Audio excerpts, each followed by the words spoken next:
Hello everyone, this is me Dipankar Deka and welcome to our channel Rainbow Tech. I hope আপোনালোক সকলে ভালে আছে। Excel tips and tricks playlist to আজি উন্নত video লৈ আপোনালোক সকলকে স্বাগতম জনাইছো। আজিৰ এই ভিডিওটোত মই আলোচনা কৰিম count if ফাংচনৰ ওপৰত।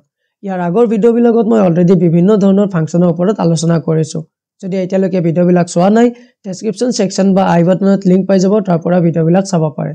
আৰু যদি আপোনালোকে এক্সেল সম্পূৰ্ণ বেসিকৰ পৰা শিকিব বিচাৰে, তাৰ ওপৰত মই অলৰেডি ভিডিও বনাই থৈছো, ডেসক্ৰিপচন সেকশনত লিংক পাই যাব, তাৰ পৰা চাব পাৰে। আৰু এই চেনেলটো আপোনালোকে সাবস্ক্ৰাইব কৰি ৰাখিব, কাৰণ এই চেনেলটোত মই কম্পিউটাৰ ৰিলেটেড কম্পিটিটিভ এক্সামৰ ভিডিও বিলাক আপলোড কৰাৰ লগতে আমাৰ দৈনন্দিন জীৱনত কম্পিউটাৰৰ বিভিন্ন ধৰণৰ হেল্পফুল ভিডিও মই আপলোড কৰি থাকো। আৰু যদি ভিডিওটো চাই আপোনালোকে ভাল পায় তেনেহলে ফ্ৰেণ্ডৰ মাজত শ্বেয়াৰ কৰিবলৈ নাপাহৰিব। তো আৰু বেছি পলম নকৰি আমি আমাৰ স্ক্ৰিনলৈকে এতিয়া আহো আৰু ইয়াত আমি আলোচনা কৰো সম্পূৰ্ণৰূপে count if ফাংচনৰ টাস্ক ওয়াইজ বিভিন্ন ধৰণৰ ইউজ বিলাক। তো এতিয়া আমি প্ৰথমতে এই ডাটা সেট খিনি বুজি লওঁ। ইয়াতে কি দিয়া আছে, কেইজনমান ষ্টুডেন্টৰ ক্লাস 10 ৰ ধৰি ললো, তেওঁলোকৰ একোটা স্কোৰ দিয়া আছে আৰু এই স্কোৰৰ ওপৰত তেওঁলোকৰ এটা ৰিজাল্ট ইয়াতে কাউন্ট কৰা আছে যে পাস ফেল। আৰু এই ডাটা সেটটোৰ ওপৰত বেস কৰি আমাৰ ইয়াতে কিছুমান কি দিয়া আছে, টাস্ক দিয়া আছে আৰু এই টাস্ক কেইটা আমি ফুলফিল কৰিব লাগে, ৰাইট? So প্ৰথম টাস্কটো আমাৰ ইয়াতে কি দিয়া আছে আমি চাই লওঁ যে count how many student passed। আমি ইয়াৰ পৰা ইয়াতে ষ্টুডেন্টৰ ৰিজাল্ট দিয়া আছে, তো ইয়াতে আমি এটা কাউন্ট কৰিব লাগে যে কিমানজন ষ্টুডেন্টে টোটাল পাস কৰিছে। তো ইয়াৰ কাৰণে আমি কি কৰিম, count if ফাংচনটো ব্যৱহাৰ কৰিম। count if ফাংচনৰ দ্বাৰা আমি এটা লজিক ব্যৱহাৰ কৰি পেলাই ইয়াতে এনসাৰ ফাইন্ড আউট কৰিব পাৰো। যেতিয়া এটা স্পেসিফিক কাৰণ মেনশন কৰা থাকিব, তাৰ ওপৰত বেস কৰি যদি আমি ৰিজাল্ট ফাইন্ড আউট কৰিব লাগে, তেতিয়াহলে আমি তাত কাউন্ট ব্যৱহাৰ কৰিম। যদি কিবা এটা স্পেসিফিক টাস্ক দিছে আৰু তাত ধৰি দিছে, তো হেনেকুৱা ধৰণৰ যদি আমি কাউন্ট কৰিব লাগে, তাত আমি ন্যাচাৰাল কাউন্ট ফাংচন বিলাক ব্যৱহাৰ কৰিব নোৱাৰো। তো এনেকুৱা সিচুৱেচনত আমি কি কৰিব লাগিব, আমি এটা লজিক ইউজ কৰিব লাগিব। তাৰ কাৰণে আমি লিখিম যে count if। মই count if ফাংচনটো লিখি লম। তাৰ পিছত মই ব্ৰেকেট স্টাৰ্ট কৰি কৈছে যে পাস ফেল টো কাউন্ট কৰিব লাগে। তো আমাৰ ইয়াতে আছে, তো মই ৰেঞ্জটো দি দিছো, কমা ইউজ কৰিছো আৰু মই ইয়াতে ডাবল কমাৰ ভিতৰত কি লিখিম যে কোনটো কাউন্ট কৰিব লাগে, পাস, ৰাইট? তো এক্স্যাক্টলি মেচ হোৱাকৈ যেনেকৈ আছে তেনেকৈ মই কি কৰিম, এই পাস ওয়াৰ্ডটো ইয়াতে লিখি দিম আৰু ডাবল কমা ফিনিশ কৰি ইয়াতে ব্ৰেকেট ক্লোজ কৰিম। তো এতিয়া কি কৰিব, এই কাউন্ট ফাংচনটো এই ৰেঞ্জটোৰ পৰা যিমানটা পাস ওয়াৰ্ড লিখা আছে তাৰ এগেইনষ্টত মোক কাউন্ট কৰি পেলাই দি দিব। আপোনালোকে এনসাৰটো চাই লওক, 4 আহি গৈছে, কাৰণ ইয়াতে পাস ওয়ার্ডটো কিমানটা জায়গাত লিখা আছে, 4টা জায়গাত লিখা আছে। I hope it is clear to you. Next task is what? Count how many students failed. কিমানজন ষ্টুডেন্টে ইয়াৰ পৰা ফেল কৰিছে হেতু কাউন্ট কৰিব লাগে। So just now we have learned the count if function. So we will follow this count if function only. So I will write this count if function, count if. Then I will start the bracket, then I will give the range, and from here now inside the double comma what I will write this fail word. আৰু এটা কথা আমি মনত ৰাখিব লাগিব, হেইটো কি যে যেনেকৈ আছে তেনেকৈ ওয়ার্ডটো ইয়াতে ম্যাচ হ'ব লাগিব, নহলে এটো কি হ'ব, ৰিজাল্টটো কাৰেক্ট কৈ নাহিব। তো এটা মই এন্টাৰ প্ৰেছ কৰিছো আৰু ইয়াতে মোৰ কি আহি গল, ফেল ষ্টুডেন্টৰ কাউন্ট কৰি পেলাই আহি গল। নেক্সট টাস্ক এটা কি দিয়া আছে যে count scores greater than 60।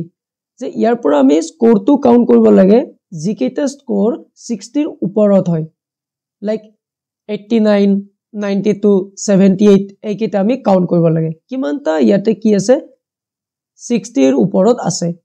তো তাৰ কাৰণে আমি কি কৰিম, ইয়াতে count if ফাংচনটো ব্যৱহাৰ কৰিম। মই এই ৰেঞ্জটো দি দিছো যে ইয়াৰ পৰা মই কোন কেইটা কাউন্ট কৰিব লাগে, greater than 60। তো 60 টো যদি মই ইয়াতে লিখি দিও, তে 60 টোৰ আগত মই এটা কি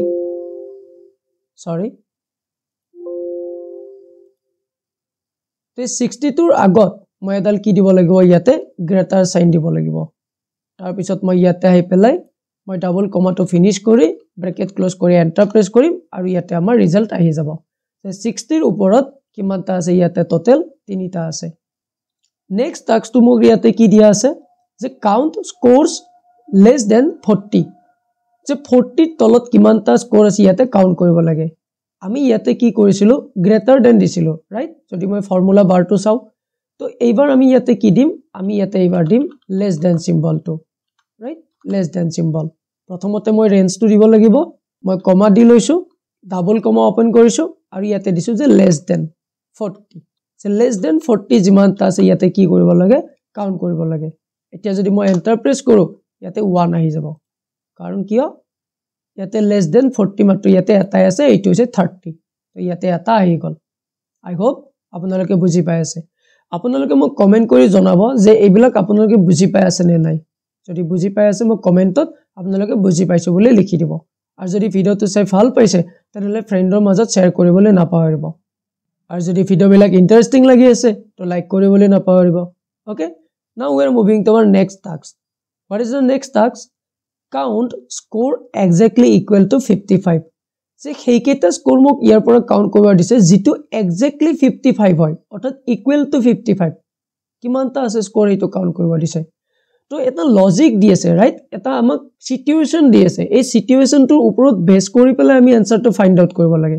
তো এনেকুৱা ক্ষেত্ৰত আমি কি কৰিম কাউন্ট ইফ ব্যৱহাৰ কৰি যাই থাকিম তো ইকুৱেল লিখিছো কাউন্ট ইফ লিখিছো মই ব্ৰেকেট স্টাৰ্ট কৰি মই ইয়াতে কি কৰিছো এই ৰেঞ্জটো দি লৈছো আৰু ইয়াতে কমা ৰাখি ডাবল কমাৰ ভিতৰত কি লিখিম যে ইকুৱেল টু 52 ৰাইট তো মই ইকুৱেল লিখি 55 লিখিম যে এইটোৰ লগত ইকুৱেল হোৱা কমক ৰিজাল্টটো লাগে তো এতিয়া মই এন্টাৰ প্ৰেছ কৰিম আৰু ইয়াতে ৰিজাল্ট কি হ'ল 1 আহি গল কাৰণ এটো ইয়াতে এটাই 55 ম্যাচ হৈছে আই হোপ ইউ আৰ আন্ডাৰষ্টেণ্ডিং মাই পইণ্ট আৰু যদি আপোনালোকে মোৰ আগৰ কাউন্টৰ ফাংচন বিলাক চোৱা নাই তেনলে এই ভিডিওটো আপোনালোকে অকনমান টান পাব পাৰে কাৰণ তাত মই অলৰেডি কাউন্টৰ বিভিন্ন ধৰণৰ ফাংচন মই ডিসকাস কৰিছো আগৰ ভিডিও বিলাক আপোনালোকে চাই লব আৰু চেনেলটো ভিজিট কৰিব এনেকুৱা নহয় যে মই অকল এনেকুৱা ধৰণৰ ভিডিও বিলাকে আপলোড কৰো বিভিন্ন ধৰণৰ টেকনলজিক্যাল ভিডিও মই ইয়াতে আপলোড কৰি আছো আপোনালোকে চেনেলটো ভিজিট কৰি চাই লব now let's move to our next task what is it count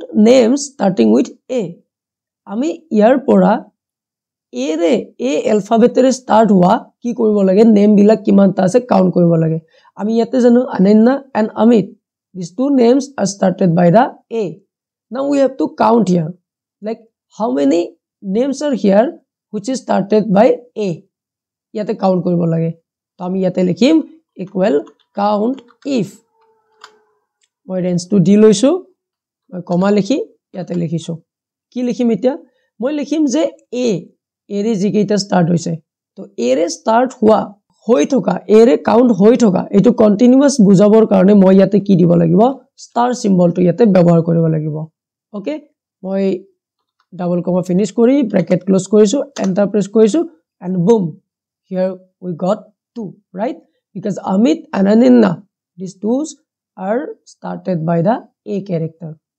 next task to ki dia ase ami sai law eto amar hekhor task ki dia ase count students scoring 80 or above যে ইয়াতে আমি হেইকেটা count কৰিব লাগে যি কেইজন ষ্টুডেন্টে 80 বা 80 ৰ ওপৰত পাইছে আমি এতিয়ালৈকে গ্ৰেটাৰ দেন পঢ়িলো লেস দেন পঢ়িলো ইকুৱেল পঢ়িলো তো এইবাৰ কৈছে যে হয়তো 80 বা 80 ৰ ওপৰত কিমান জনে পাইছে হেতু কাউন্ট কৰিব লাগে তো তাৰ কাৰণে আমি কি কৰিব লাগিব দুটা সাইন আমি কম্বাইন কৰিব লাগিব তো কেনেকৈ কৰিম মই এটো ইয়াতে দেখাই দিছো first of all we have to take da range I hope এখিনি লৈকে তো বুজি পাইছে প্ৰথমতে আমি ৰেঞ্জটো দিবই লাগিব without range we cannot find out anything okay now let's start the comma কৈছে যে 80 or above তো যদি 80 or above প্ৰথম আমি কি দিব লাগিব যে greater than above or equal 80 কেনেকৈ লিখিলো মই যে প্ৰথমতে greater than দিলো তাৰ পিছত মই equal দিলো আৰু তাৰ পিছত কি কৰিলো মই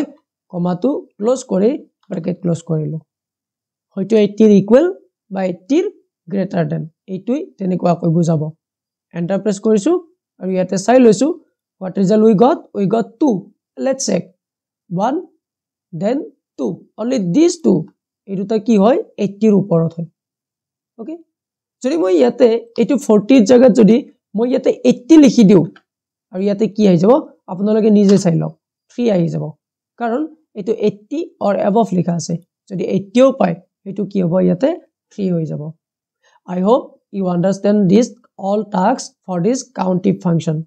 আৰু কমেন্ট কৰি জনাও যে এনেকুৱা ধৰণৰ আগৰ ফাংচন বিলাক মই ডিসকাস কৰিব লাগিব নে নালাগে if you need I will try to provide more videos soon আজিলৈকে এইখিনি ধন্যবাদ